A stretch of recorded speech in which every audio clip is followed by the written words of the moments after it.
ఉన్న బంగారాన్ని విడిపించి ఆ రోజు ఆన్లైన్ రేటుకే మేము కొంటాం. Sharma gold company. ప్రేక్షకులకు నమస్కారం. నేను మీ జాహ్నవి. ముందుగా ప్రేక్షకులందరికీ దసరా శరన్నవరాత్రి శుభాకాంక్షలు. అయితే ఒక్కొక్క రోజు అమ్మవారి విశిష్టతకు సంబంధించి పూర్తిగా వివరంగా వివరిస్తూ ఉన్నారు కదా మన ప్రముఖ జ్యోతిష్య వాస్తు పండితులు, జ్యోతిష్య వాస్తు శిక్షణ నిపుణులు, లలిత ఉపాసకులు బ్రహ్మశ్రీ నానాజీ పట్నాయక్ గురువు గారు. అయితే అమ్మవారి నవరాత్రుల్లో భాగంగా రెండవ రోజు అమ్మవారిని ఏ విధంగా కొలవాలి అనేది పూర్తి వివరాలు గురువుగారు మాట్లాడి తెలుసుకుందాం. నమస్కారం గురుగారు. శ్రీమాత్రే నమః.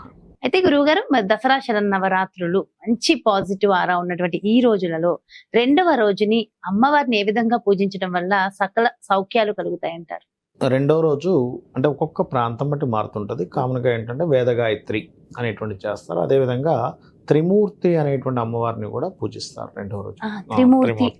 త్రిమూర్తి అనేటువంటి ఏదైతే ఉంటుందో అవతారాల్లో ఆ యొక్క అవతారాన్ని కూడా పూజించడం జరుగుతుంది. అయితే ఈ అమ్మవారికి ప్రత్యేకంగా చక్కెర ఉంటుంది.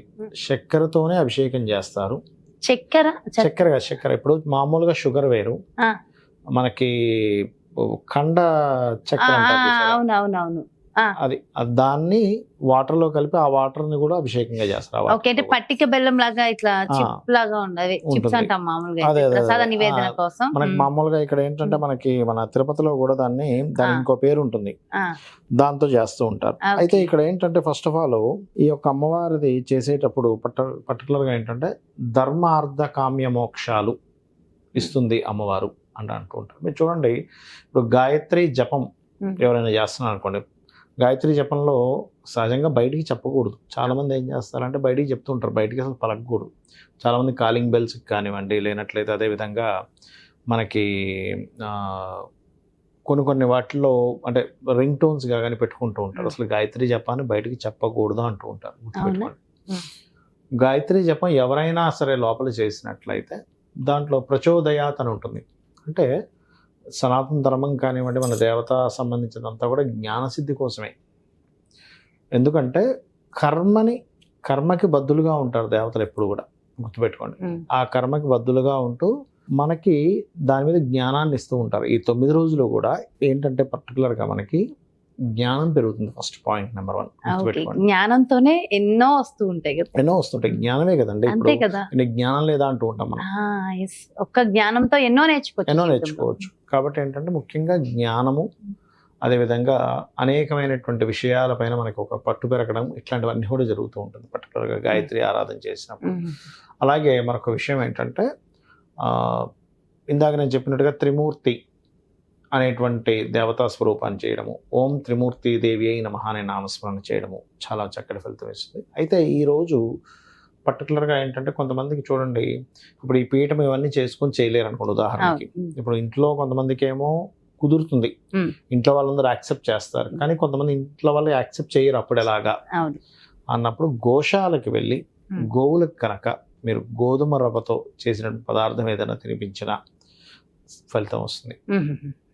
అంటే గోశాలకు వెళ్ళి గోధుమ రవ్వ చేయాలి. అయితే నేను చెప్పేది ఒకటే, ఇప్పుడు కొంతమందికి ఇళ్లలో యాక్సెప్ట్ చేయకపోతే అది కూడా దోషమేనమ్మా, గుర్తుపెట్టుకోండి. అంటే ఒక స్త్రీమూర్తి ఉంది, ఆవిడకి మాత్రం నవరాత్రులు చేయాలని ఉంటుంది, కానీ ఆవిడ చేసుకుంటుంది ఇవాళ గాయత్రి పెట్టుకుందాము, లేనట్లయితే ఒక త్రిమూర్తి అమ్మవారి మంత్రం అని అనుకుందాము, ఇలా రెండో రోజు కదా నేను ఫలానా తయారు చేసుకుంటాను అన్నప్పుడు ఇలాంటివి మన ఇంట వంట లేవు నిత్య ఏమిటి అని అనుకుంటే కనుక అది చాలా పెద్ద దోషం. గుర్తుపెట్టుకోండి, వాళ్ళు చేసుకునేవాడు. మీకు ఇంట్రెస్ట్ లేకపోతే మీరు సైలెంట్ గా ఉండండి. అంతే, చేసుకునే ఈ సమస్య నిజంగా చాలా మంది ఇళ్లలో ఉంటది.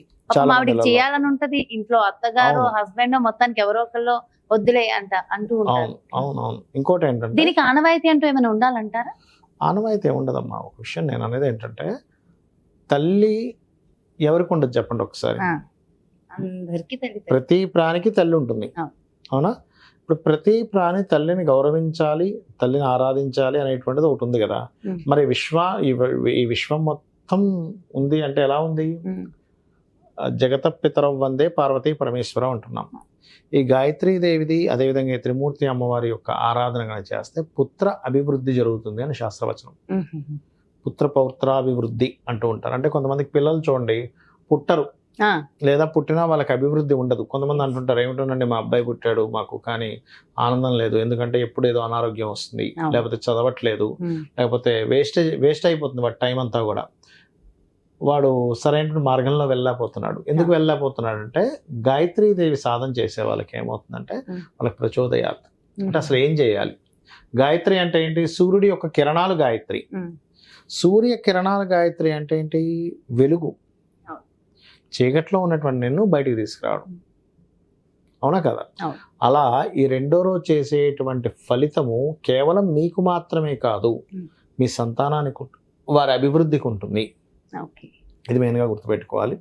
అలాగే ఈ నవరాత్రులు కూడా చేసేటప్పుడు ఏంటంటే దీక్షగా తీసుకుంటే మాత్రం చక్కగా చాపేసుకొని బ్రహ్మచర్యం పాటించి చాప మీద పడుకోవాలి. మరొక విషయం ఏంటంటే ఇక్కడ ఒక ముఖ్యమైనటువంటి విషయం చెప్తాను. చాలా మంది ఏం చేస్తారంటే స్నానం చేస్తారు, రెడీ అవుతారు, మళ్ళీ వీళ్ళు మంచం మీద కూర్చుంటారు. అలా కూర్చున్నారంటే మీరు చేసిన పూజకి వేస్ట్ అయిపోతుంది. మంచం మీద కూర్చోకూడదు. చాలా మంది తెలియక ఏం చేస్తారంటే స్నానం చేస్తారు, ఇంకా పూజ రెడీ అవ్వాలి చేస్తున్నా అని చెప్పని గబుక్కని పోయి మంచం మీద కూర్చుంటారు. మళ్ళీ పోయి సోఫాలోనే కుర్చీలోనే కూర్చోవచ్చు. ఆ సోఫా కుర్చీల మీద కూర్చోవచ్చు. మంచం మీదకి ఎక్కారు అంటే మళ్ళీ స్నానం చేసి వస్త్రాలు మార్చుకోవాల్సింది గుర్తుపెట్టుకోండి. చాలా ముఖ్యమైనటువంటి విషయం. అందుకే నేను మా ఇంట్లో కూడా ఇప్పుడు వేరే వాళ్ళకి కూడా తెలిసిన వాళ్ళకి చెప్తున్నామా, మీరు స్నానం చేస్తే పూజ చేసుకున్న తర్వాత మళ్ళీ వెళ్ళండి కావాలంటే. కానీ పూజ చెయ్యక ముందు మీరు మంచాన్ని తాకినా అక్కడ కూర్చున్నా, అక్కడ కాసేపు పడుకొని రెస్ట్ తీసుకుని వెళ్దామని అనుకున్నారు. అనారోగ్యంతో ఉన్న వాళ్ళు వేరే విషయం. ఇప్పుడు అనారోగ్యంతో ఉంది, వాళ్ళకి పడట్లేదు, ఒకటి కళ్ళు తిరిగాయి, అది సంథింగ్ అనీజీగా అయిపోయింది, అప్పుడు వేరు. కానీ స్నానం చేసి పూజ చేసుకోవాల్సిన వాళ్ళ మంచం కనుక టచ్ చేసి అక్కడ కూర్చొని పడుకున్నట్లయితే మీరు చేసిన పూజ ఫలితం రాదు. ఇలాంటి చిన్న చిన్న విషయాలు తెలియదు చాలా మందికి, అది మెయిన్గా గుర్తుపెట్టుకోవాలి. అలాగే ఈరోజు కొంతమంది చక్కెర పొంగల్ కూడా పెడతారు. కాకపోతే నేను మీకు ఇందాక చెప్పినట్టుగా ఆ చక్కెరతో తయారు చేసినటువంటి పదార్థాన్ని కనుక నైవేద్యంగా పెట్టినట్లయితే చాలా చక్కటి ఫలితాలు వస్తాయి వారికి. ముఖ్యంగా పుత్రపౌత్రాభివృద్ధి అంటూ ఉంటారు.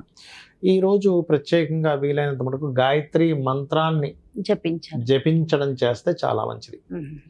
అనుష్ఠానం లేదు, ఓం గాయత్రీదేవి నమః అనుకోవచ్చు. ఇప్పుడు చాలా మంది గాయత్రి మంత్రం ఉండాలని లేదు, కానీ గాయత్రీదేవికి నమస్కరించుకుంటున్నాను అనుకోవచ్చు.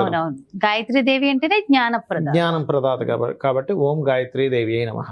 అయితే ఇందులో పర్టికులర్ గా ఒక్కొక్క దేవత కొన్ని లగ్నాలు, కొన్ని రాసుల వారికి ఇంకా బాగా ఎక్కువగా కనెక్ట్ అవుతుంది.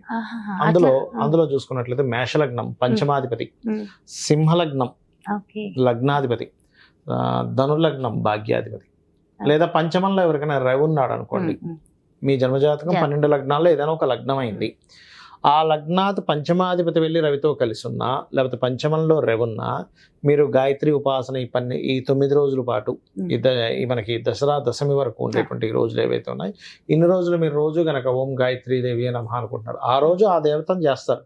కానీ రెగ్యులర్గా చేసేది మీరు ఏమైనా గాయత్రి చేశారనుకోండి, ఉదాహరణకి అభివృద్ధి అనేటువంటిది ఖచ్చితంగా ఉంటుంది. ముఖ్యంగా గాయత్రి జపం చేయడం వల్ల ఏంటంటే పాపము దగ్ధమవుతుంది అంటూ ఉంటారు. ఏ పూట చేసిన పాపం ఆ పూట దగ్ధం అవుతుంది అంటూ ఉంటారు. గాయత్రి మంత్రము వినడం వల్ల కూడా ఆ ఫలితం ఉంటుందంటారా? కాదమ్మా, ఒకటి గుర్తుపెట్టుకోండి, గాయత్రి మంత్రానికి ఉన్నటువంటిది ఏమిటంటే, ఒకటి మీరు గురువుల దగ్గర తీసుకొని చెయ్యాలి. వినడము అంటే ఎలా వింటారు? ఇప్పుడు మామూలుగా చూడండి, తండ్రి కొడుకు గాయత్రి చెప్పేటప్పుడు చెవులో చెప్తాడు, బయట బహిరంగంగా చెప్పడం. అంటే దాని అర్థం ఏమిటి? బహిర్గతంగా వాటిని ప్లే చేయడాలు లాంటివి చేయకూడదని. మరి ఇప్పుడు అందరూ గాయత్రి కాలర్ ట్యూన్స్ గా కూడా పెట్టేస్తారు. తప్పది, తెలియక పెట్టుకుంటున్నారు, అది తెలియక పెట్టుకుంటున్నారు, అది తప్పు. అందరూ పెట్టుకున్నంత మాత్రం నిజం అది కరెక్ట్ ఎట్లా అవుతుంది చెప్పండి? సో కాబట్టి అలాంటివి ప్లే చేసి వినడం అలాంటివి చేయకూడదు, జపం లోపల మాత్రమే చేసుకోవాలి సాధన. అంతే కదా. ఇప్పుడు మలమూత్ర విసర్జనలో అరుబయట చేయొద్దు అంటుంటారు, మంత్రం ఎట్లా చేస్తారు అసలు? ఫస్ట్ నిజంగా చాలా ఇంపార్టెంట్. అండ్ నిజంగా తెలియక చాలా మంది దోషమే చేస్తున్నారు. తెలియక, ఇప్పుడు తెలిసి చేస్తారని నేను అన్న, ఇప్పుడు కూడా తెలియక ఏమంది వాళ్ళు వింటున్నారుగా, అది భక్తి భావంతో నేను గాయత్రి ఇది పెట్టుకుంటున్నాను అనేటువంటి భక్తి భావంతో చేస్తుంటారు. కానీ వన్స్ మీరు గనక ఈ 9 రోజులు ఎవరైతే గాయత్రి చేయగలుగుతారో వాళ్ళకి కలిగే ఫలితం ఏమిటి అంటే, వాళ్ళు తర్వాత నుంచి చేసే పూజా ఫలితాలు బాగా ఫలిస్తాయి. నిజంగా రెండవ రోజు అమ్మవారి విశిష్టత ఎంతో చక్కగా వివరించారు గురుగారు. Thank you so much. నమస్కారం. శ్రీమాత్రే నమః.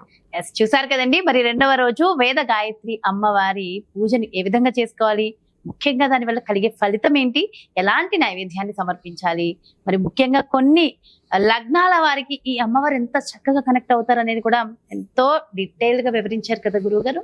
ఖచ్చితంగా కుదిరిన వాళ్ళందరూ కూడా అమ్మవారి ఆశీర్వచనాలు పొందాలని మనస్ఫూర్తిగా కోరుకుంటూ మరి ప్రత్యేకమైన కార్యక్రమంతో 3వ రోజుకు సంబంధించిన వీడియోతో మళ్ళీ మీ ముందుకు వచ్చేస్తాను. మరి అలాగే మీ యొక్క జాతకానికి సంబంధించి కానీ లేదంటే మీ ఇంటి వ్యాపార వాస్తుకు సంబంధించి కానీ గురువు గారిని సంప్రదించాలి, అపాయింట్మెంట్ కావాలి అనుకుంటే క్రింద డిస్ప్లే అవుతున్నటువంటి నెంబర్స్ కి కాల్ చేయగలరు. నమస్కారం.